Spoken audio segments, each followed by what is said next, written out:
Así que, bueno, nada, primero que nada, agradecerte, Rodrigo, la verdad, un placer tenerte Placer. por acá. Hemos tenido la suerte de compartir ahí alguna entrada en escena en televisión hace algunos años, mientras yo salía, vos entrabas o viceversa. Y bueno, nada, cruzarnos a las vueltas de acá de Uruguay. Y bueno, y ver también cómo vos fuiste desarrollando, más allá de una carrera si se quiere, corporativa dentro de Genexus y en un ambiente de tecnología hace más de 2 décadas, ahora nos contarás, cómo en paralelo fuiste desarrollando toda esta faceta tuya vinculado a las finanzas y finanzas personales, con Neurona Financiera, con el Club del Inversor, con un podcast súper escuchado en toda la hispana probablemente, también nos contarás un poco. Y bueno, el objetivo de hoy es básicamente que nos puedas contar y idealmente dejar sugerencias concretas de cómo administrar efectivamente las finanzas personales, ¿no? Que yo creo que es un tema que trasciende a cualquier profesión, digo, todos vivimos en este mismo sistema y bueno, y todos creo que en algún momento bueno, tenemos esa necesidad de ver cómo hacer para estirar la plata, para que rinda de la mejor forma, para invertirla de la mejor forma, así que agradecerte por este rato de compartir con nosotros.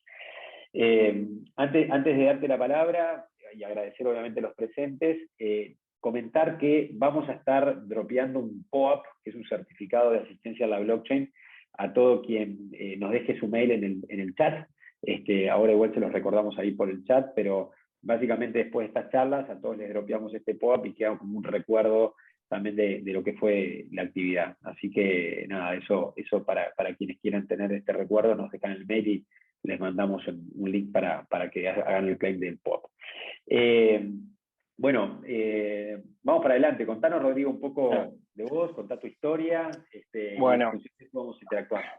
gracias, Pablo. Creo que la primera vez que nos conocimos no fue en la tele, sino que fue con Pimod cuando recién estaba arrancando, me haría decir 2004, Y 2005, por bueno, ahí, por ahí. 2005-2006, sí. Sí, sí, por ahí, por ahí. Gracias a María José. Bueno, muchas gracias por acompañarme. Voy a empezar por el final, después vamos por el principio, pero hay que empezar por el final y ahora me van a entender por qué. Yo en este momento estoy en el campo, entre comillas, relativamente cerca de una ciudad en el este de Maldonado, en el este de Uruguay. Estoy en el campo, en una vivienda que me hice con contenedores, en el medio de la nada, conectado con una antena que está mirando a otra antena porque no tengo fibra. ¿Por qué digo eso? Porque ese es el resultado de un proceso al cual llegué y es lo que les voy a contar el día de hoy. También se lo digo porque hay una tormenta terrible afuera y en algún momento explota algo y si de repente se pone todo negro, sepa que eso, que se voló el contenedor o los contenedores se volaron o se cayó la conexión a internet. Por eso quería empezar por el final. Bueno, mi nombre es Rodrigo Álvarez, tengo 43 años, de hecho cumplí el sábado 43 años. El cumple. Gracias, gracias. Eh, como decía por ahí en la invitación, hace 22 años que trabajo en la industria de tecnología y además estoy como muy relacionado al mundo de las finanzas, pero de las finanzas personales. Lo que quería contarles es cómo me metí en este baile y las cosas que fui aprendiendo por el camino, porque me parece que algunas de las problemáticas comunes que yo me enfrenté, seguramente algunos de ustedes se las vaya a enfrentar por el perfil similar. Yo entré en la Facultad de Ingeniería de la Universidad de la República en 1997, cuando la carrera de ingeniería era una carrera donde, al menos acá en Uruguay, era mayoritariamente masculina, ¿sí? De hecho, a tal punto, digamos, que en la facultad, que son 6 pisos, había 2 baños que eran para mujeres y el resto de los pisos tenían baños para hombres, ¿no? Había muy pocas mujeres. Ustedes dirán, ¿qué tiene que ver esto con la historia? Bueno, es relevante porque yo eh, era el típico nerd de la clase, digamos, me iba bien en matemática, abanderado, la maricoche. La cuestión es que entré en la facultad, pero yo era súper tímido, sigo siendo introvertido, ¿no?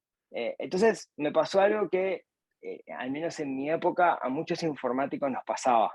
Cuando agarramos la primera novia, no lo soltamos. Y ese fue mi caso, digamos, ¿no? Yo con 22, 23 años, estaba en la carrera, ya a punto de recibirme, me ennovié y nos fuimos a vivir juntos con mi novia y era todo maravilloso, perfecto, y comencé mi carrera profesional, digamos, yo empecé a trabajar como muy joven, porque necesitaba laburar básicamente, vengo de una familia súper humilde, para bancarme la carrera tenía que trabajar, entonces me fui de mi casa y me fui a vivir en pareja, como les decía, muy joven. Este es un patrón que en mi generación al menos la mayoría se cumplió, ¿no? O sea, la mayoría de mis compañeros de generación agarraron la primera novia o agarraron el primer novio y se casaron, ¿no? Y tuvieron hijos y cosas por el estilo.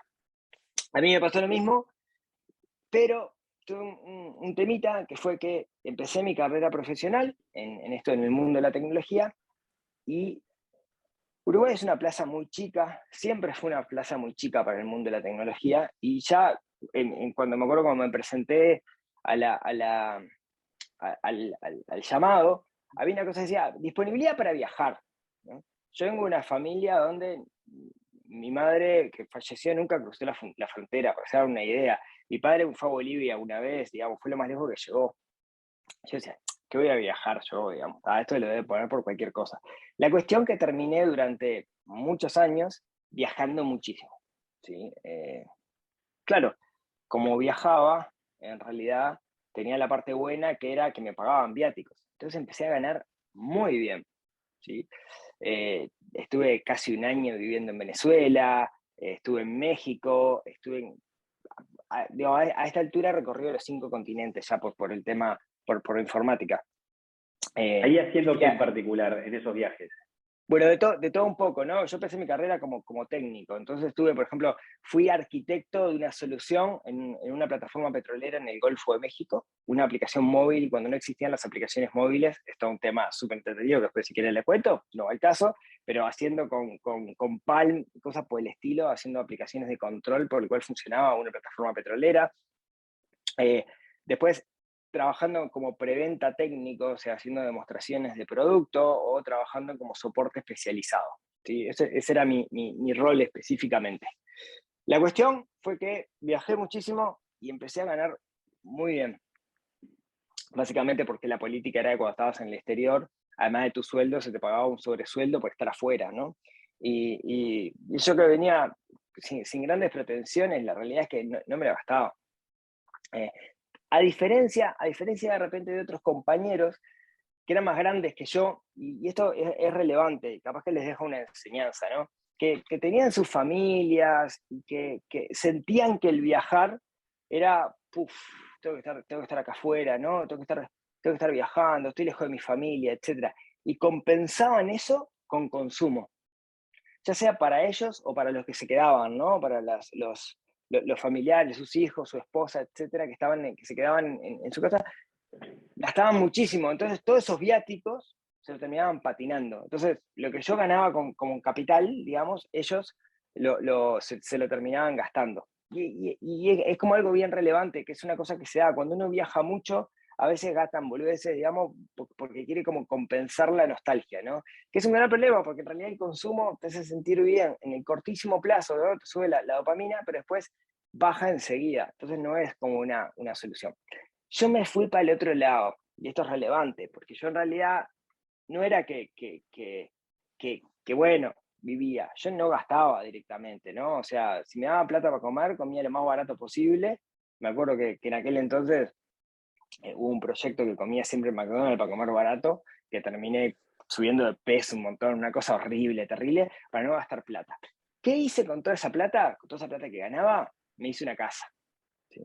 Me hice una casa desde cero porque algo que descubrí después, con el tiempo, es que todos nosotros, los seres humanos, tenemos como distintos valores, ¿no? Y hay un valor que para mí, que quizás ustedes no compartan ese valor, y está bien, todos tenemos valores distintos, es súper importante, que es el tema de la seguridad. Yo, para sentirme completo, necesito sentir seguridad. Cuando digo seguridad no me refiero a poder salir a la calle, sino seguridad en todo aspecto, ¿no? Necesito tener un techo, necesito tener una casa. Es parte de mis valores, me lo inculcaron, no lo juzgo, es así, etc. Entonces, yo sabía que necesitaba tener una casa y me hice una casa. Toda la plata, hice 1000 sacrificios. Si le veo con el diario del lunes, se me fue la mano, ¿sí? Se me fue la moto. Y descubrí que en realidad hay que hacer un equilibrio. No se trata de no gastar por el hecho de un gran objetivo, sino que está bien, puedes ahorrar, puedes guardar dinero, pero tienes que vivir en el medio. Yo me salté un montón de etapas. Cuando mis amigos me decían, che, vamos a hacer esto, yo decía, no, no era porque no quería, era porque quería guardar la plata, ¿sí? Entonces me sacrifiqué muchísimo y visto con el diario del lunes, me salté etapas y no debía haberlo hecho, ¿sí? Entonces, por ahí, digamos, capaz que a ustedes que están, quizás están en una de estas etapas, tengan cuidado con eso, ¿sí? Tengan cuidado con llegar a un equilibrio. Nada es blanco y negro en la vida. Entonces, como yo le decía, me hice, bueno, seguía viajando, no sé qué, no sé cuánto, me hice la casa, y cuando terminamos la casa, divino, 2 pisos, parrillero, todo, Solimar, me separo, ¿sí? Varias razones por las cuales me separé. Una de ellas fue los viajes, digamos, fue como desgastando tanto de la relación, y cuando yo recién me novié, los viajes, digamos, no eran parte de la letra del problema. Entonces empezaron después y empezó a generar problemas, que yo quiero tener hijos, pero yo viajo mucho, no sé qué, no sé qué. La cuestión, que como toda separación, y acá otro tips que les dejo es, como toda separación, de repente arranca bien, ¿no? Tipo, bueno, está así, estamos de acuerdo, no nos queremos más, se acabó el amor, vamos a separarnos, sí, perfecto, estamos de acuerdo. Y después llega la hora de separar las cosas, no materiales. Y después viene alguna vocecita y le dice por atrás o a vos, ¿no? Pará, pero esto te lo mereces vos, porque no sé qué. Y ahí se pudre todo, ¿tá? Y pasó eso. Fue un momento sumamente traumático para mí, en el ¿Vos qué edad cual tenías ahí con la separación? yo tenía 30 años. Ahí tenía 30, ¿no? Y hacía 10 años que venía trabajando en la industria. Y ahí, digamos, ¿se podría haber solventado el tema? Sí, se podría haber solventado con algo muy sencillo que se llama separación de bienes o cápitas prenupciales, ¿sí? Que básicamente, legalmente, uno puede decir, nos casamos, y cuando uno se casa, se mezcla todo en la bolsa, digamos, y todo lo generado de que arranca el matrimonio es de los dos. Ahora, eh, existe legalmente la forma de romper eso, que son los acuerdos prenupciales. Está en la ley, digamos, ¿no? Y no lo puede hacer. Es re práctico hacer eso. Lo que pasa es que es re poco romántico, ¿no? Si te querés casar conmigo, firma acá, que lo mío es mío, lo tuyo es tuyo. No, pero te querés casar conmigo. En realidad, cuando te querés casar conmigo, lo que queremos es que queremos vivir juntos, queremos hacer una vida completa, no sé qué, no sé cuánto. Sí, fenómeno. Y se mezclan un poco las cosas, porque en realidad, si a vos no te importa, digamos, lo material, lo mejor es firmarlo. Bueno, cuestión, nosotros no lo firmamos, y una recomendación que yo siempre hago es evaluarlo antes de casarse, digamos, esto de la firma. Es interesante.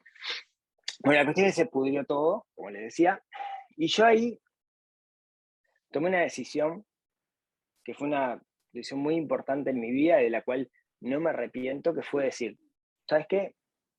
Quédate con todo. Yo le dije a mi expareja, le dije, quédate con la casa, producto de mis 10 años de laburo, quédate con el perro, quédate con todo lo que quieras, y yo voy a empezar desde cero.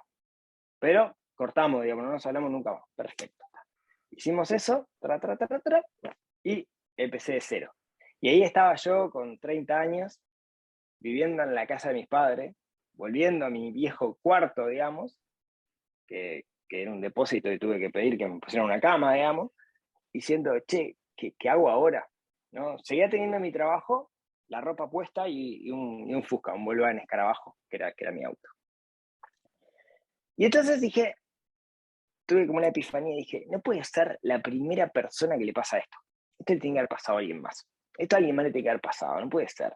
Entonces me puse a leer y empecé y encontré, no sé cómo terminé, digamos, leyendo cosas relacionadas con dinero, etcétera, y encontré una disciplina que se llama finanzas personales, que es como poner el dinero a mi servicio en vez de correr atrás del dinero, que es lo que yo venía haciendo hasta ahora, ¿no? Yo laburaba mucho, viajaba, etcétera, para juntar plata, para comprarme una casa, pero no sabía ni siquiera si quería la casa, ¿no? Entonces, esto, lo que descubrí, digamos, que existe esta disciplina, donde en realidad lo que se pone primero es la persona, y no el dinero.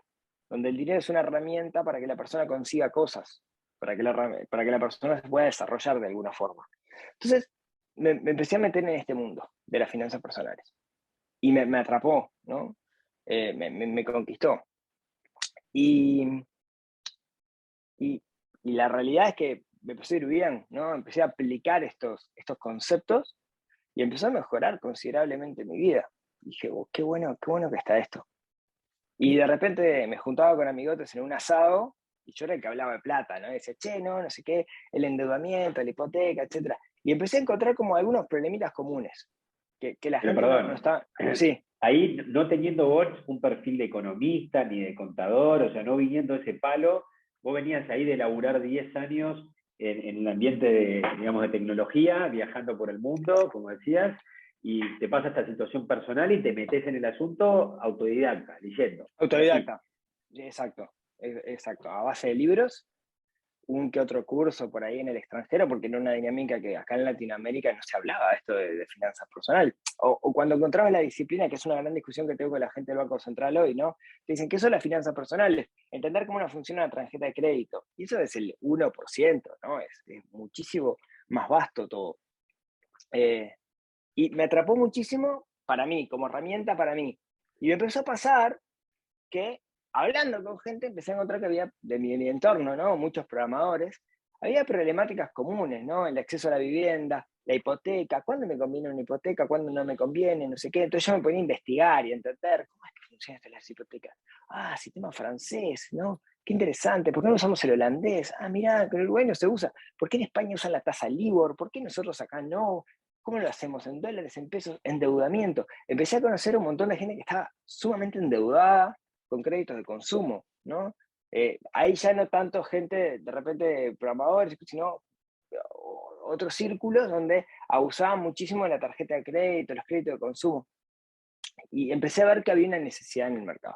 Pero seguía siendo el amigote que en los asados te tiraba algún tip, ¿sí? Ahora hablamos un poco de algunas de estas cositas puntuales como para que se den algo práctico. Y ahí me pasó algo que también fue,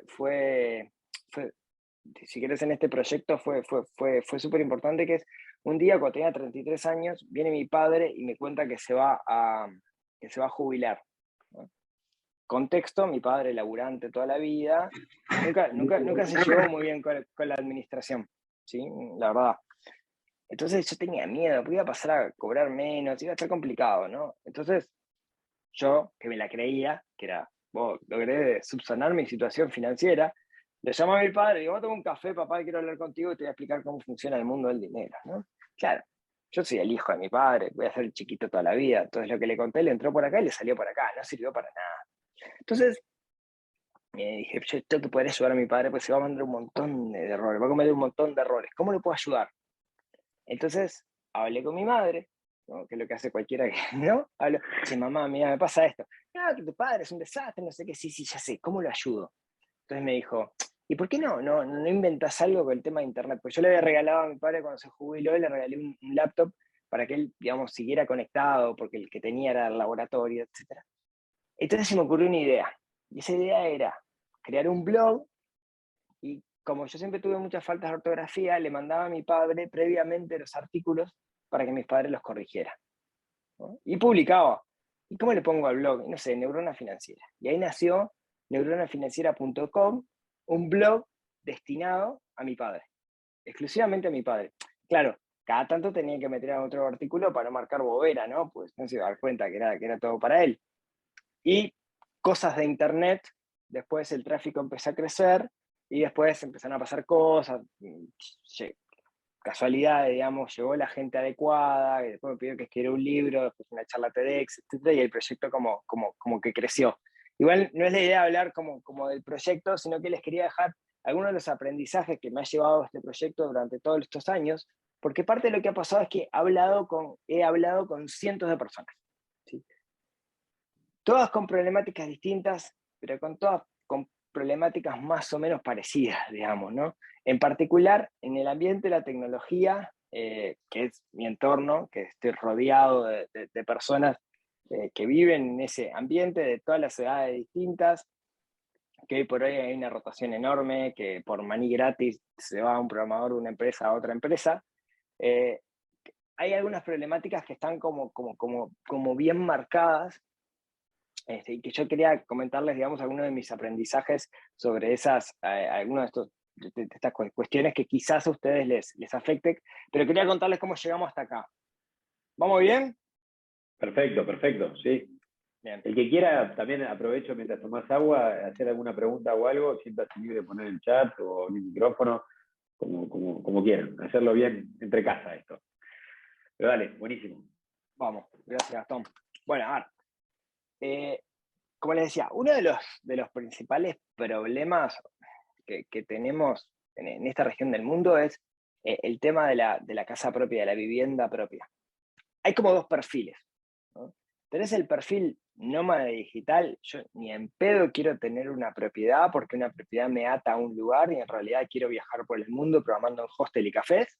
Perfecto. ¿Se acuerdan lo que yo le decía de los valores, no?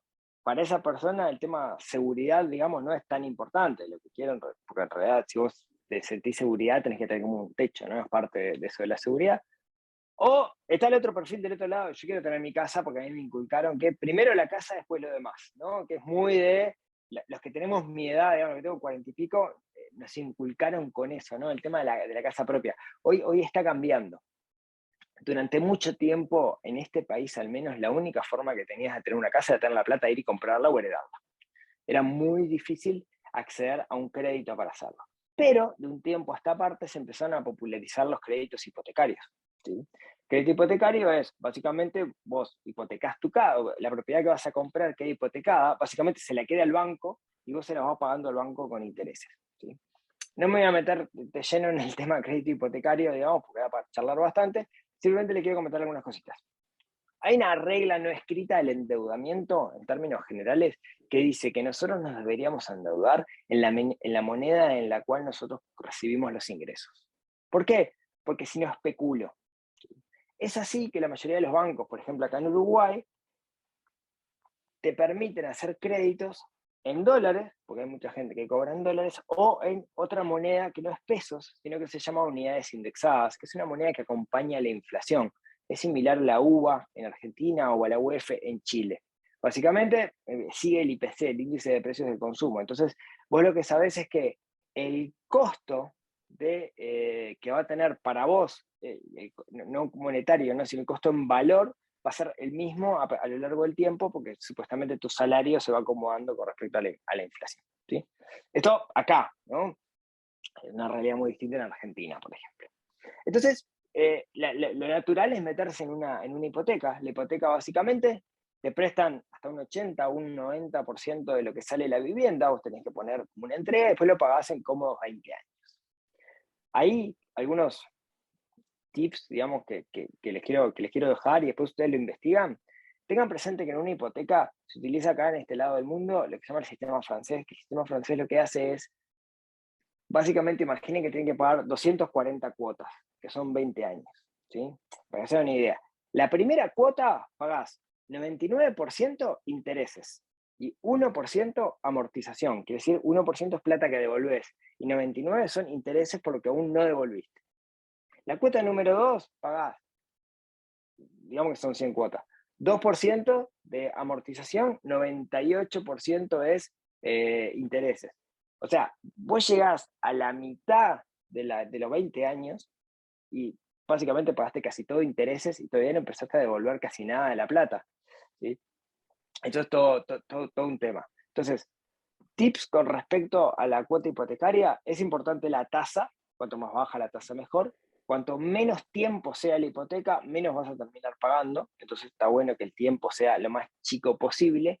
Y el otro es, fíjense en la letra chica del banco donde vayan a sacar la hipoteca, que diga que les permite amortizar. Porque el día de mañana ustedes meten un gol de media cancha y dicen, me quiero sacar la hipoteca de arriba, quiero ir y entregar toda la plata que debo, no la que debo, ¿no? Quiero cancelar hoy.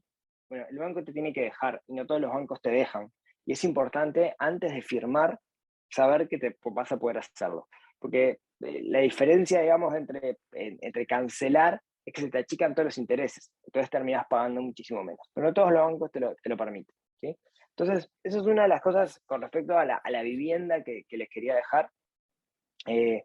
Hoy, gracias a la pandemia y que muchos podemos trabajar de forma remota, es que mucha gente está escapando de la ciudad, se está yendo a otros países inclusive a trabajar, o se está yendo, como en mi caso, que me vine para el interior. Muchas veces también son opciones más económicas el hecho de construir con métodos alternativos, etcétera, y les sorprendería la cantidad de programadores que están como en esto de quiero tener como contacto con la naturaleza, etcétera, que se están yendo de la ciudad a lugares como más remotos, con buena conexión a internet, ¿no? Esa es como la condición. Después, Eso con respecto a la hipoteca que les quería comentar. Em, Después otro de los grandes problemas que me encontré en este camino, quizás el más grande, es el tema del endeudamiento. Em, por varias razones. Eh, Ha evolucionado mucho el mercado de consumo en los últimos años y cada vez es más fácil endeudarse, cada vez tenemos menos fricción al endeudarnos.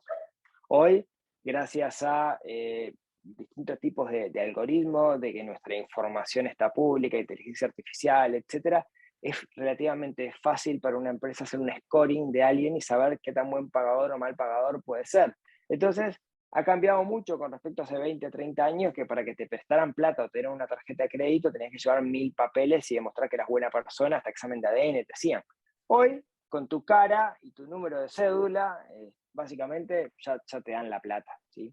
Entonces, se redujo mucho la fricción. Al reducir la fricción desde el punto de vista de la venta, es mucho más fácil vender un crédito. Entonces, para alguien es lo mismo comprar a crédito que comprar contado, básicamente. De ahí hay una gran diferencia. Por un lado está la financiera, ¿no? La financiera es muchas veces cuando compras crédito, si te olvidas de pagar una cuota o no puedes pagar una cuota porque perdiste el control, terminas gastando muchísimo más. Ahí viene un gran costo financiero que tiene el hecho de financiarse. Costo financiero quiere decir, lo pagué en 12 cuotas sin intereses. Buenísimo. Soy re inteligente por hacer eso. Sí, puede ser, puede salirte bien en un contexto inflacionario, pero la realidad es que si te equivocas en algo o si no puedes pagar las cuotas, después te va a salir mal la jugada. Entonces hay que tener muchísimo cuidado y hay que ser muy ordenado si quiero jugar con esto del financiamiento. Pero eso no es lo más importante. Para mí, lo más importante es que antes nosotros teníamos un trigger mental que era esfuerzo, ¿no? Sacrificio, resultado. Yo me esfuerzo por algo, yo le explico a mi hijo, ¿no? Esforzate, practica y vas a tener el resultado. Ahorrá y te vas a poder comprar la pelota. Bueno, en el caso de mi hijo, pelota no, ¿no? Pero ahorrá y te vas a poder comprar el libro. ¿Sí? Medio come libros y no de la pelota. Eh, el problema con el tema del endeudamiento es que cambia ese trigger y es, primero consumí y después ves cómo lo pagás. Y eso nos está recableando, ¿sí? Eso hay algunos estudios científicos que dicen que esa forma, digamos, de ver el mundo que tenemos ahora, en la cual consumimos y después pagamos, lo que produce es que aquello que consumimos en realidad nos genere mucho menos satisfacción, ¿sí? Y a eso a mí me preocupa muchísimo por las nuevas generaciones, porque están apelando, digamos, a eso, ¿no? Están apelando a, yo puedo conseguir virtualmente lo que quiera, porque tengo, mamá o papá tienen un pedazo de plástico en la billetera, que el pedazo de plástico lo pasan por una maquinita y puedo conseguir lo que quiera. Y después mamá y papá verán cómo lo pagan. Antes no era así, ¿no? Antes uno tenía que ahorrar, etcétera, y después se lo tenía que comprar porque no existía esto de financiamiento. Entonces, eso es algo que me preocupa mucho y que intento hablar con padres, dar talleres en escuelas, dar talleres en liceos, de que entiendan la importancia del primero el sacrificio y después el resultado, ¿no? Primero el esfuerzo y después el resultado. No vas a ser Messi si no practicás, digamos, ¿no? Lo Ahí, que intento decir, sí, me cuesta mucho, Pablo, perdón. déjame hacerte una pregunta que tiene que ver con esto, ¿no? Que el endeudamiento y, digamos, el hecho de asumir un crédito al consumo, crédito hipotecario, cualquier tipo.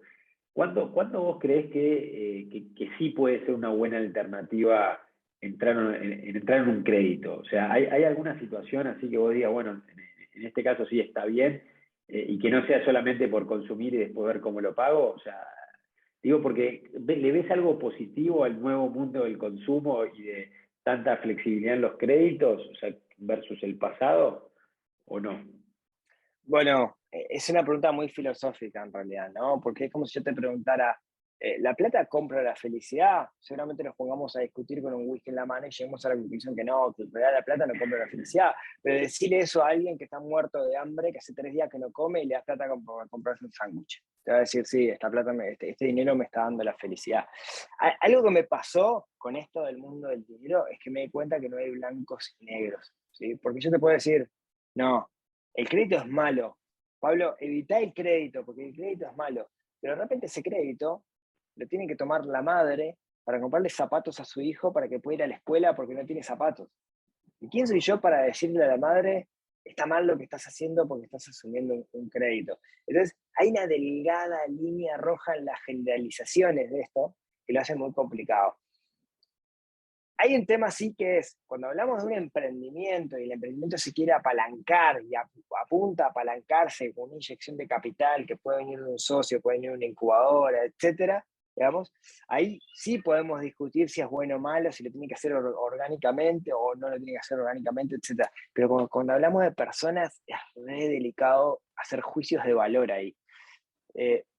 Lo que me pasa es que muchas veces cuando llego a la persona ya estás medio endeudada, ¿no? Viene alguien y me dice, che, mira, estoy como re endeudado, necesito salir de esto. Hay estrategias para salir, si quieren pueden leer algo que se llama el método bola de nieve o avalancha, son métodos, lo que llama Steve Ramsey, que son métodos como bastante metódicos o algorítmicos como para poder salir de las deudas. Yo lo que intento transmitir a la gente ahí es, vos no te juzgues, lo hecho está, ya está, no podemos cambiar el pasado. O sea, te endeudaste y no sos malo porque te endeudaste y no sos tarado porque te endeudaste, no sos débil mental porque te endeudaste. Te endeudaste porque vivimos en un mundo donde el endeudamiento es la norma. Y vos seguiste la rosca.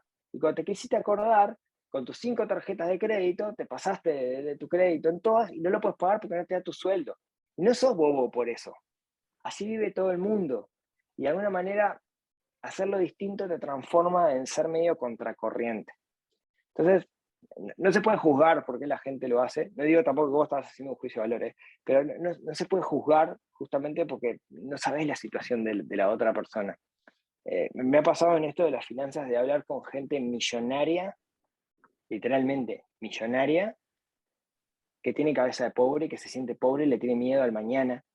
Me ha pasado hablar con gente que no tiene un mango, no tiene un peso, y que tiene un orden y es sumamente feliz y te dice me sobra la plata.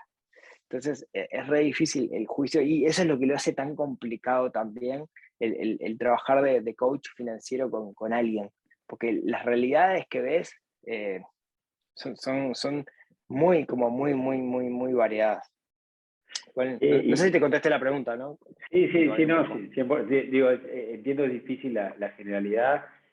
Creo que algo que sí estaría bueno que nos comentes, siendo, digamos, como algo concreto en la medida de las posibilidades, es, digamos, qué sistema poder aplicar para uno ser metódico al momento de ir generando consumos a lo largo del mes, ¿no? Uno dice, bueno, vamos a poner el caso típico de recibo un ingreso fijo al mes y más o menos sé mis números, pero capaz que no lo llevo tan ordenado, y a fin de mes me sorprendí de que digamos, hubo un desfasaje. ¿Hay algo que vos sugieras concretamente como para decir, sea una app, un Excel o lo que fuera, como para decir, che, ¿dónde voy llevando esos gastos que voy teniendo? Sí, bueno, a eso iba justamente, ¿no? Muchas veces cuando me pongo a hablar con alguien que está endeudado, o la mayoría de las veces que me pongo a hablar con alguien endeudado, siempre te dicen, ¿no? Bueno, yo me endeudé porque necesitaba esto, necesitaba, no quería, porque necesitaba esa tele, nadie necesita una tele, ¿no? La gente quiere la tele, no la necesita, pero porque necesitaba esto, y no, bueno, no me daba la plata, entonces me terminé endeudando, ¿no? Porque no tengo capacidad de ahorro. Esa frase, no tengo capacidad de ahorro, la escucho todo el tiempo. ¿Qué es no tener capacidad de ahorro? Bueno, llego a fin de mes y llego hasta acá, ¿no? El agua al cuello, en realidad no me sobra plata. Entonces, yo siempre le digo lo mismo a la gente, vos podés ahorrar. Y me dice, vos, pero no puedo. ¿En qué? A ver, decime en qué puedo ahorrar. Vamos a hacer esto, ¿no? Te pido, por favor, que durante un mes hagas un registro de gastos. Para mí el registro de gastos es la herramienta número uno de las finanzas personales, ¿no? Registrar tus gastos.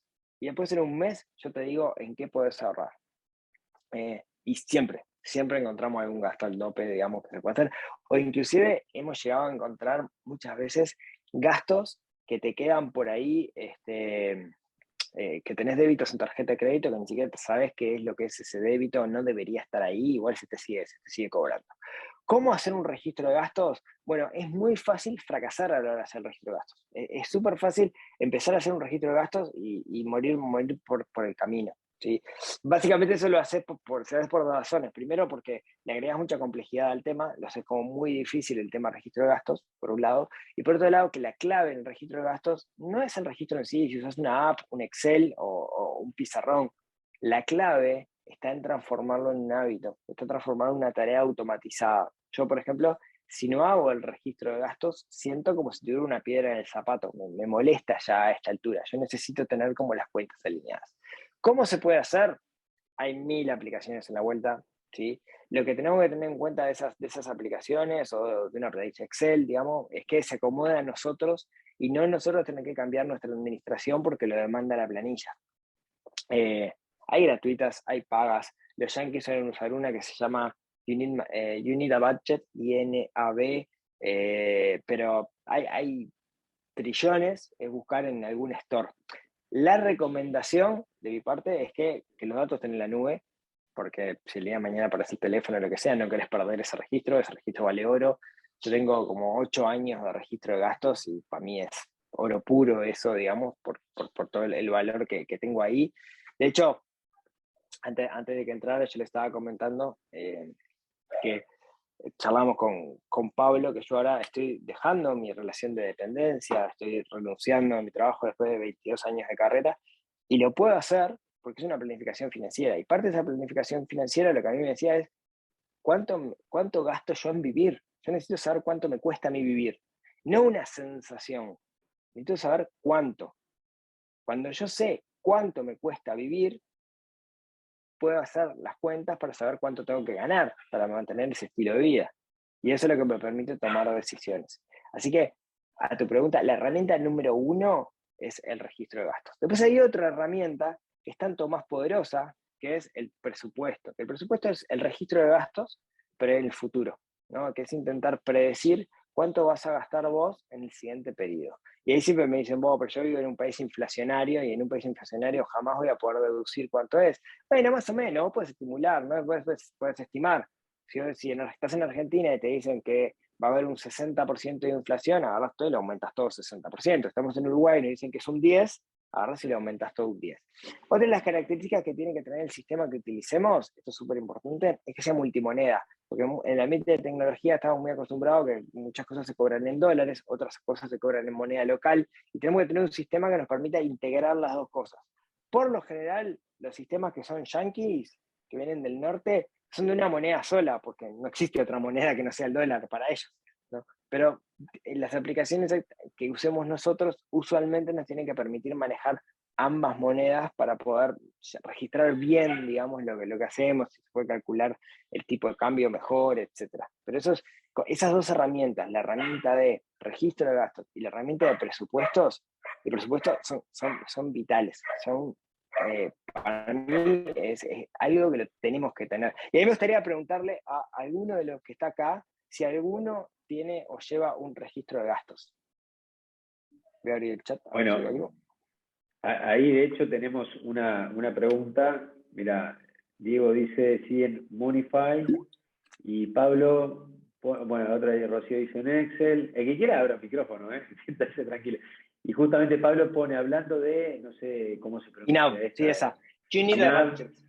¿Hay alguna otra del estilo que use el método de los sobres y que no cueste tanto como INAV, que cuesta $100 anuales? No sé si te ocurre alguna ahí, otra No, para sugerir. claro, Inav lo que tiene es que funciona yo no la uso, pero es en función de presupuesto, ¿no? Entonces vos decís, yo voy a gastar en tal cosa, voy a gastar tanta plata, vos presupuestás, ¿no? Entonces es como un RP de una empresa, básicamente, ¿no? Entonces si vos te salís del presupuesto en ese rubro, te vas a sentir un warning que te va a decir, pará, Pablo, aflojale a la cerveza, que en el rubro cerveza ya estás gastando mucho. Entonces, no te deja, digamos, ¿no? Pero No te deja tomar, no te deja tomar tranquilo. no te deja tomar. No. Claro, es como después es como el gobierno, después es una partida extra presupuestal para poder hacerlo, ¿no? Acá hay otras que dicen también Excel. Sí. Hay A Pablo no sé, digamos, la realidad, Pablo, no sé otra que. Para igual $100, vos sos desarrollador, bueno, $100 lo vale, digamos, ¿no? El valor vale. que te da lo vale. Pará, y Ahí, aprovecho mirá, también. ahí le contestan, le dicen sí, Monify. Ahí le contesta alguien. Ah, bueno, bien, está bien. Después, Víctor pregunta, ¿qué circunstancias es importante el récord crediticio? Entre paréntesis pone lo que obliga a pedir créditos aunque no quieras. Ah, sí, Y tips para sacarle ventaja. bien. ¿Tenés alguno? Bueno, pará. Eso depende Perdón si me, mucho del... perdón si me fui de tema capaz que con No, la no, no, pregunta. buenazo. No, pará, viste que están tirando aplicaciones todo al costado, ¿no? Pero los que Sí, vienen a sí, estas charlas, sí. uno cuando va a una charla de algo es porque ya de ese tema le gusta, ¿no? No es que sea un Mirá, yo voy a tirar la mía, de hecho. Home Budget. Esa es la que home uso budget. yo. Eh, Sí. a la pregunta de Víctor, eso depende mucho del país. ¿Ah? Es como una cosa bastante yankee esa de, no, nunca pediste un crédito, si nunca pediste un crédito, entonces tenés una mala reputación crediticia, y como tenés mala reputación crediticia, cuando vayas a sacar la hipoteca, te van a cobrar más caro los intereses porque tenés mala reputación, etc. Depende del país. Acá en Uruguay, por ejemplo, es bien distinto el tema. Sí es verdad que si vos no tenés una vida crediticia, si nunca sacaste una tarjeta de crédito o lo que sea, tu calificación no va a ser buena, pero no va a ser buena por falta, digamos, de conocimiento de tu vida financiera. ¿Sí? Si alguna vez asumiste un crédito y lo pagaste, etcétera, te conocen y saben. No tengo tips al respecto, de hecho intento escapar del sistema financiero y pedir la menor cantidad de créditos posibles, porque me parece que a la larga es más sano eso. Así que no te puedo ayudar mucho ahí, Víctor, porque no soy un descreído, digamos, de los créditos y del sistema financiero en sí. Así que no tengo mucho para aportarte. Pero sí, la realidad es que hay cursos enteros, buscate en YouTube, porque hay cursos enteros de cómo hackear el sistema americano de los créditos. A veces la gente tiene que sacar un crédito por el hecho, solamente porque no quiere el crédito, pero lo hace solamente por la nota crediticia para que después le habilite el día de mañana otro crédito. Es una locura. De hecho, ya que estamos con ese tema, ¿no? Hay estudios que dicen que cuando compramos con tarjeta, cuando pagamos con tarjeta, sea de crédito o de débito, tendemos a gastar más. ¿Sí? Hay un estudio que está publicado en una universidad de eso, en PubMed. Y esa, la explicación es que la percepción que tenemos nosotros a la hora de gastar con plástico es distinta a la percepción que tenemos cuando pagamos con billetes. Cuando pagamos con un billete, sentimos, nuestro inconsciente ve que hay algo que no es nuestro que se va. ¿Sí? Ese dinero se va. Cuando nosotros pagamos con plástico, esa percepción no se ve. Entonces tenemos la tendencia a gastar más. Me parece que era un 13% más, etcétera, que decía el estudio, que lo tengo por ahí, si quieren después se los comparto, ¿no? Entonces, hay gurúes de las finanzas personales, ¿no? Que más que nada en Europa, que lo que te dicen es, escapate del sistema financiero, pagá todo con efectivo, olvídate de la tarjeta de crédito, de la tarjeta de débito, siempre que puedas pagar con efectivo. Y escapate del sistema, porque el sistema el día de mañana, si quiere, te va a cortar la cabeza. ¿Sí? Yo Te iba a preguntar algo, Sí. te iba a preguntar algo que tiene que ver con esto y con el futuro del dinero, ¿no? O sea, donde vemos un mundo que va cada vez más al no papel, o sea, al no dinero papel, sino dinero electrónico, tarjetas, transferencias, cripto, etcétera. Digo, ¿qué visualizás vos para adelante en relación al futuro del dinero? Y si tenés algún pensamiento sobre eso, sobre cómo va a cambiar eso, los hábitos de las personas. O sea, esto mismo que decías, el comportamiento es uno si hay dinero papel o no hay, pero el futuro pareciera ser un futuro con cada vez menos papel. ¿Qué sentimiento tenés sobre el Mm. futuro del dinero? Sí, estoy de acuerdo contigo. De hecho, basta ver cosas como el supermercado de Amazon, que entras y básicamente no haces nada y te cobra porque te llevan las cosas. Creo que desde el punto de vista del vendedor, del que te quiere vender, cuanto menos fricción vos le pongas a alguien en tu user experience, más chances tenés de que esa persona te termine comprando, ¿no? De que no se te bajen, digamos, del proceso de compra. En ese sentido, no sé, lo vemos de que hoy cuando se diseñan interfaces, la mejor interfaz que puedes hacer es la que no existe, ¿no? Y el ejemplo, si querés, son los peajes. el peaje en realidad es una interfaz sin interfaz, vos estás pagando y no te das cuenta que estás pagando. Y ahí, si querés, un muy buen ejemplo de eso fue cuando entró en Uruguay Uber. Cuando entró Uber, la gente empezó a usar Uber a mansalva y no te dabas cuenta cuánto pagabas de Uber hasta el final, hasta que te venía el estado de cuenta de la tarjeta. Y a veces los padres que empezaron a usar de Uber para sus hijos adolescentes, cuando llegaba la tarjeta decía, caramba, tanto gastamos en Uber por más de que sea barato. Entonces creo que la tendencia desde el punto de vista de la venta es eliminar la fricción. Y la forma que tenés de eliminar la fricción es con interfaces que no existan, interfaces que no sean interfaces, y ahí es por eso hoy en el mundo de los desarrolladores los expertos en user experience son como los rockstar, ¿no? Porque están apuntando a esto. En ese sentido, me parece que los medios digitales son como el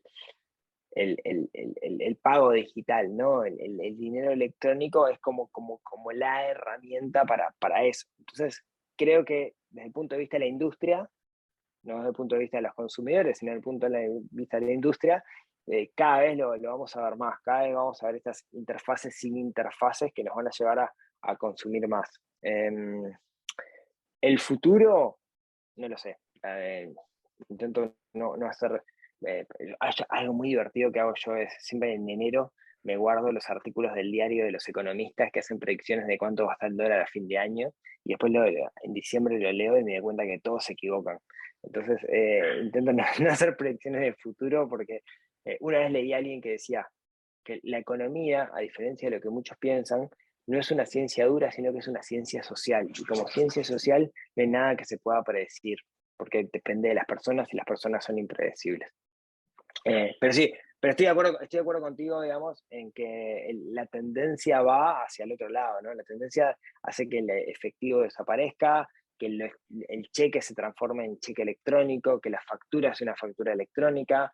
La tendencia va para ahí, sin duda. Entonces, lo que tenemos que entender es que aumenta el consumo, aumenta la falta de rozamiento, digamos, para que nosotros compremos, entonces va a ser cada vez más fácil comprar, por eso es cada vez más importante el hecho de controlar nuestras finanzas. De hecho, hablando del tema del registro de gastos, ¿no? Tema que acá los developers van a saber que estoy hablando, hay una cosa que se llama Open Banking, que es básicamente un protocolo que tienen que tener los bancos de forma tal que puedan exponer sus datos, ¿no? Entonces vos podés exponer, bajo ciertos esquemas de seguridad, exponés tus datos bancarios. Entonces yo tengo mi aplicación, por ejemplo Money, que es una aplicación que se va para el banco y me chupa los datos. Entonces yo puedo integrar y puedo ver de una manera integrada todas mis cuentas bancarias en una única aplicación. Entonces, la primera lectura es, qué divino, no tengo que hacer un registro de gastos, porque yo me meto en la aplicación y me chupa todos los datos y me los muestra, ya está, es maravilloso. Sí, es maravilloso, pero por el otro lado, no me hace tomar conciencia de los gastos, porque hoy cuando yo gasto en electrónico y después voy y lo registro, estoy mandando un mensaje a mi cerebro y le digo, che, 250 pesos, cerveza oceánica artesanal. ¿No? Y le llega el mensaje ahí a mi cerebro. Por más que yo lo tenga en el sistema bancario, si yo lo registro, de alguna manera es como un símil, no tan poderoso, pero es un símil a pagar en efectivo. Por eso es importante el tema de registrarlo, al menos para mí. Bien, o sea que, a ver, mucho de lo que estás hablando tiene que ver con ese control personal, de que cada uno vaya tomando conciencia de los gastos que va generando a lo largo del mes, o sea, no como una cuestión de hago a fin de mes, sino como un hábito que adquiero, a su vez una proyección del presupuesto, o sea, cuánto voy a gastar, y digamos, con esas dos herramientas o ejercicios, ahí digo, ya voy a estar acomodando bastante al menos la información de Sí, si estoy bien o no en mis números. Pero, correcto. ¿qué pasa si estoy totalmente desfasado? ¿No? Si de alguna forma lo que digo estoy gastando sistemáticamente más de lo que me ingresa, digo, ¿qué sugerencia vos le das a alguien en esa No. situación? Si estás gastando más de lo que te ingresa, ¿no? Si descubrís que estás matando más de lo que te ingresa, puede ser por dos razones. O te estás endeudando o te estás morfando los ahorros que tenés por ahí, ¿no? Son las dos razones. Eh, Muchas veces cuando alguien gana bien y tiene un buen nivel de vida, no se preocupa por estas cosas. Usualmente quien se preocupa es quien tiene la expectativa de crecer un poquito más, ¿no? De salir de donde está y crecer de alguna forma, o apuntar a un objetivo que sea ese objetivo el que le ayude, el que de alguna manera tienen un norte, ¿no? Ese norte puede ser, me quiero comprar el auto, me quiero comprar la casa, quiero tener un fondo de ahorro, quiero tener un fondo de emergencia, y ahora hablamos del fondo de emergencia, que es otra de las herramientas que me parece fundamental. Y ahí es donde viene la clave. Para hacer el esfuerzo, porque salir de esas deudas o dejar de comerte los ahorros o bajar tu estilo de vida para que se acomode a lo que vos podés gastar realmente que dice tu presupuesto, implica un esfuerzo. Y la única forma que tenemos de hacer ese esfuerzo, de hacerlo de manera consciente ese esfuerzo, es que nosotros veamos que ese esfuerzo nos va a llevar a un lugar que es mejor que donde estoy hoy.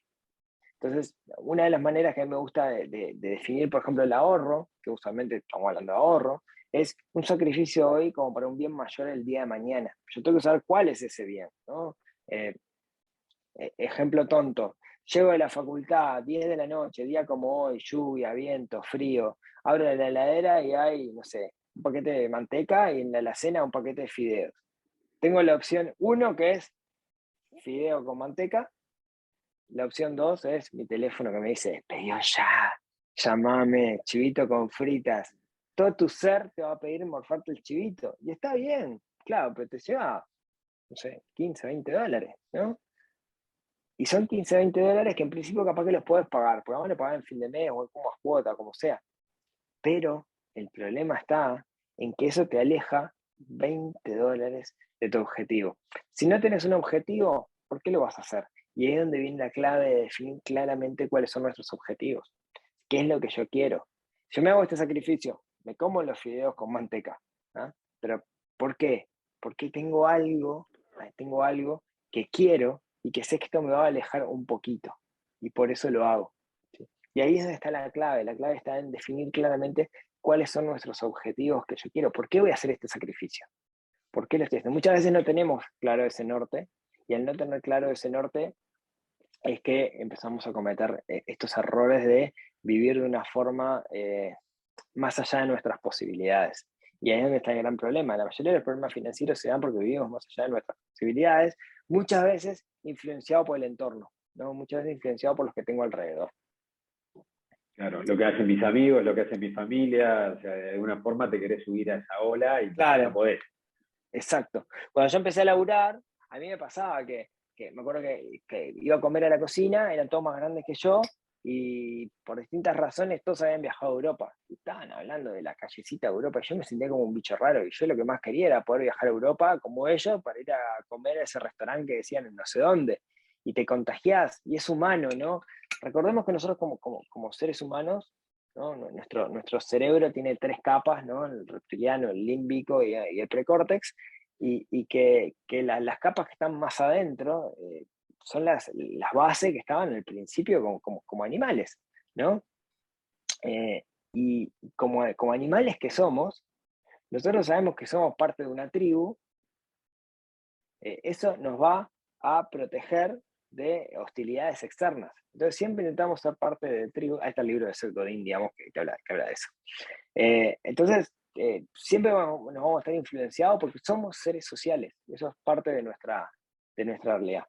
Y déjame comentar un lindo objetivo de ahorro. Si alguien dice, yo no quiero nada, que por ahí lo pregunta Víctor, es el tema del fondo de emergencia.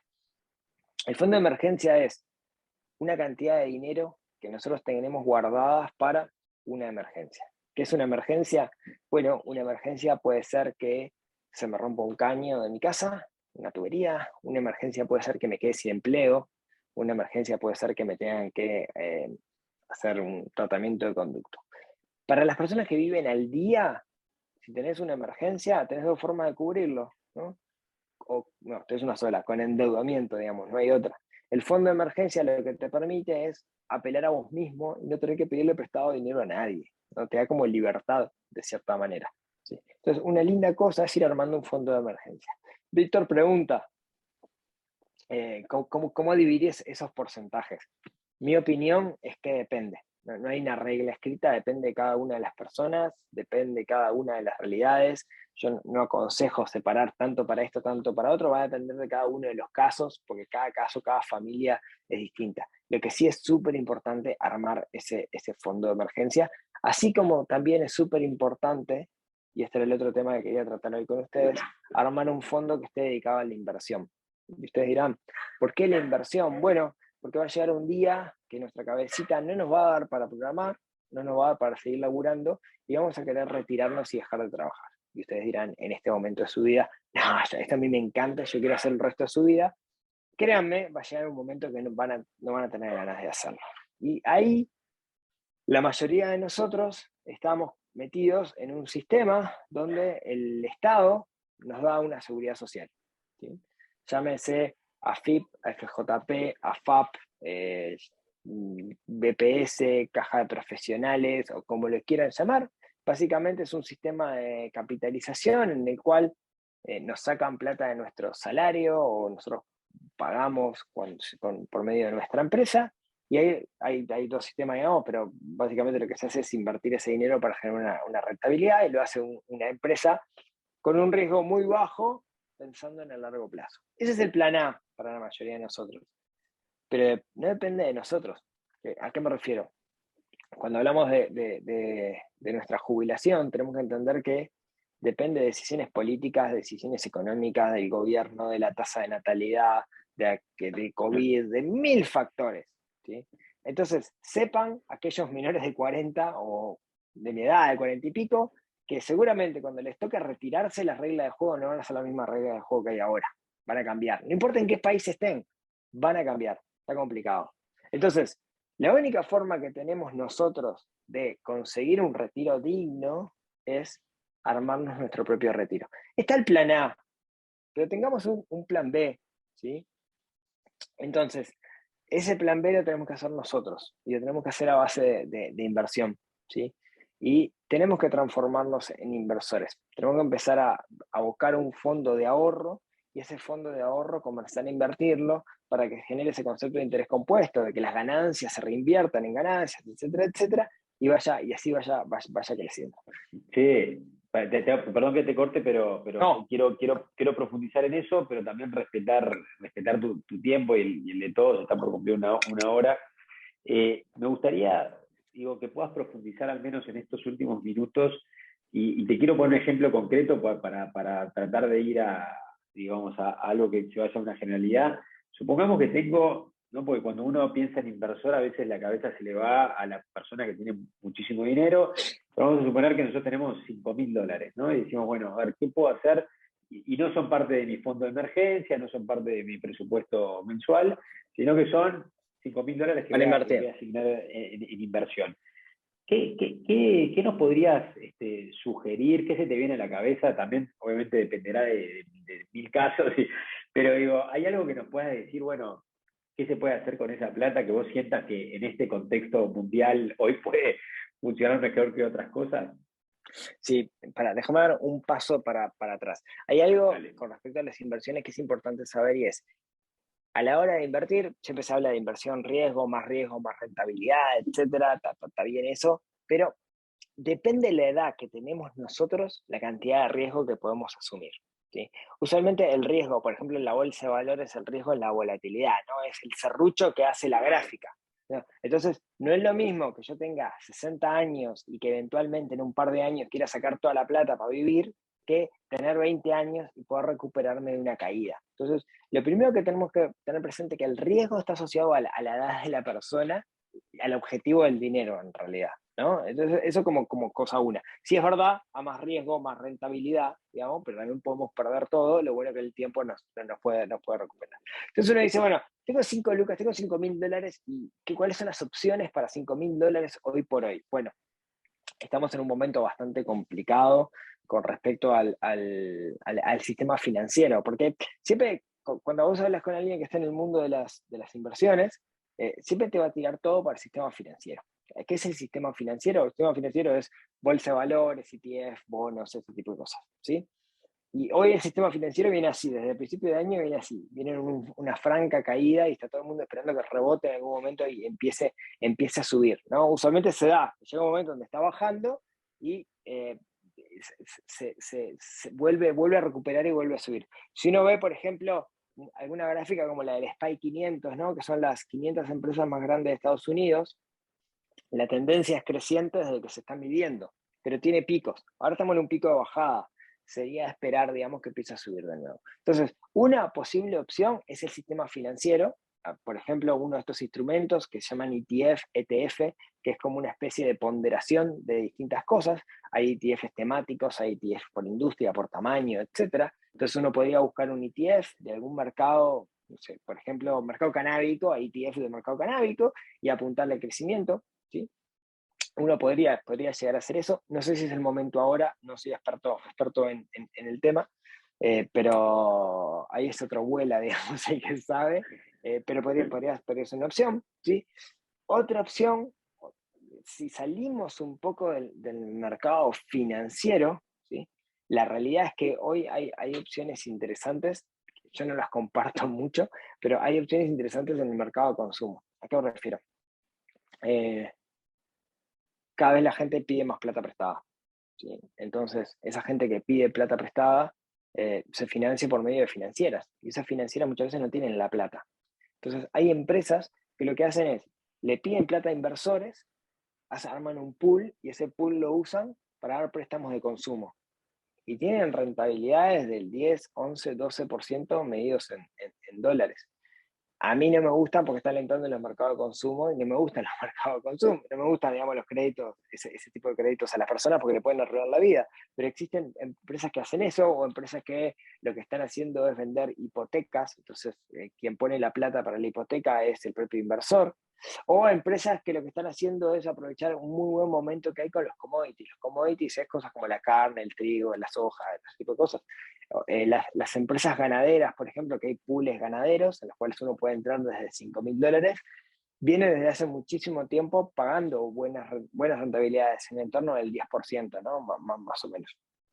Hay un numerito interesante con respecto a las inversiones, que es el SPY 500, ¿no? Estas 500 empresas más grandes de Estados Unidos, el histórico anda en el entorno del 8%. Entonces se dice que quien le gana el 8% anual, le gana el mercado, y quien está por debajo del mercado. Entonces, si viene alguien y te dice, tengo una rentabilidad del 30%, desconfío. ¿Sí? Hoy, en el mundo cripto, hay un montón de mecanismos que son estafas piramidales, básicamente, donde te ofrecen renta asegurada, si además tenés algún referido que metes adentro, etcétera, y en realidad es una especie de Ponzi. Entonces, hay opciones. Hoy, como está el mercado, la mayoría de las opciones son dentro no del sistema financiero, sino dentro de la economía real. Y ahí, si querés, paso un chivo. Yo de inversiones no sé absolutamente nada, pero me pasó cuando empecé a desarrollar mi camino en las finanzas personales, que me di cuenta que tenía que aprender a invertir. Y no sabía nada de inversiones, absolutamente nada. Mi padre nunca invirtió un peso. Entonces le pedí a un amigo, hacía el sistema, un corredor de bolsa. Entonces lo llamé y le digo, che, mira, yo quiero aprender a invertir, no sé qué, no sé cuánto. Y luego me dice, mira, yo por lo menos de $100.000 no te abro operaciones. Yo tengo $5.000, no tengo $100.000. Entonces me frustré. Y lo que hice fue, creé un grupo de Meetup. Ese grupo de Meetup se llamaba Inversiones desde Uruguay para principiantes. Y dije, a ver si a alguien le interesa. Y se me entró a anotar gente. Dije, vamos a hacer una reunión. ¿Pero dónde nos reunimos? Porque había 60 anotados. Entonces les dije, le mandé un mail a todos, che, ¿les parece que hagamos una primera reunión? Yo no sé, yo pensé que íbamos a hacer 4 en un café, pero somos muchos. Y Gustavo me dijo, yo tengo una peluquería, vengan a mi peluquería. ¿Cuánto entran? 16. Y así nos conocimos 16 extraños en una peluquería de señoras, ¿no? Secador de pelo, todas esas cosas, y nos pusimos a hablar de inversiones. Eso evolucionó en un proyecto que se llama Club del Inversor, lo pueden encontrar en clubdelinversor.ui, que es una comunidad de pares, de gente como ustedes, como yo, que lo que hacemos es básicamente buscar oportunidades de inversión, discutir esas oportunidades de inversión y entre todos analizarlas y participar. ¿Sí? Entonces, la forma que yo aprendí a invertir no fue con un gurú, con un experto, sino con pares, que muchas veces se la dieron y aprendieron de esos golpes que se dieron. Entonces, si quieren meterse en el mundo de las inversiones, es un buen camino, digamos, donde no es solo el sistema financiero, sino que hay un montón de cosas más, digamos, ¿no? Muchos más, desde 3 amigos que se juntan para comprar un carrito de chorizos, que puede ser mucho más rentable de lo que ustedes imaginen. Sí, bueno, la verdad que podríamos quedarnos hablando horas, es inagotable el tema y es Sí. súper interesante para todos. Nada, agradecerte, la verdad que imponente todo lo que nos contaste, la sugerencia que nos diste. Agradecerle también a los que estuvieron acá presentes, recordarles que si alguno quiere recibir el POAP, el certificado digital en el blockchain, digamos, de esta actividad, simplemente nos deja el mail ahí en el chat. Y tendrá la cara de Rodrigo eternamente en su MetaMask, así que como recuerdo de esta actividad. Y Siempre nada, quise te hacer un dejo a vos, NFT. te dejo a vos si querés cerrar de alguna forma, algo que se te ocurra que no hayamos comentado, o bueno, simplemente agradecerte, pero ¿qué, te gustaría decir algo de cierre? Sí, ya, solamente comentario. Lo Mira, charlábamos antes. ahí pregunta Víctor, ¿algún descuento para tribu para entrar en el club del inversor? Tenemos que hablar, tenemos que hablar. Me Me gusta, acabo me de cuenta que gusta. estoy con el usuario. Podemos hacer algo así. Podemos hacer, después Me hablamos lo, me con lo- me lo producto. voy a anotar, me lo voy a anotar. Que producción hable. Eh, no, una cosa es, yo soy de la idea de que todos los programadores va a llegar un momento que no vamos a querer programar. No todos, digamos, pero va a llegar un momento que quizás no tengamos ganas de programar. Y ahí algo súper importante es tener un plan B. Un plan B puede ser aumentar nuestro soft skill en gestión, en gerenciamiento de proyectos, en agile, en user experience o en otras cosas que no tengan nada que ver con el mundo de la tecnología. Es un mundo súper cambiante y súper dinámico y nos súper entretiene porque todos los días surgen cosas nuevas, pero no menosprecien el tener un hobby que el día de mañana se pueda transformar en algo que lo puedan monetizar, porque me parece que el día de mañana les puede abrir una puerta a un mundo distinto. Tengan side projects. Yo tengo mucho respeto a los side projects. Buenísimo, buenísimo. Bueno, gracias Rodrigo, gracias por este Por favor, un rato y placer. gracias a todos los presentes. Un abrazo grande, Un abrazo a todos. Chau, chau. que pasen lindo. Chau, chau.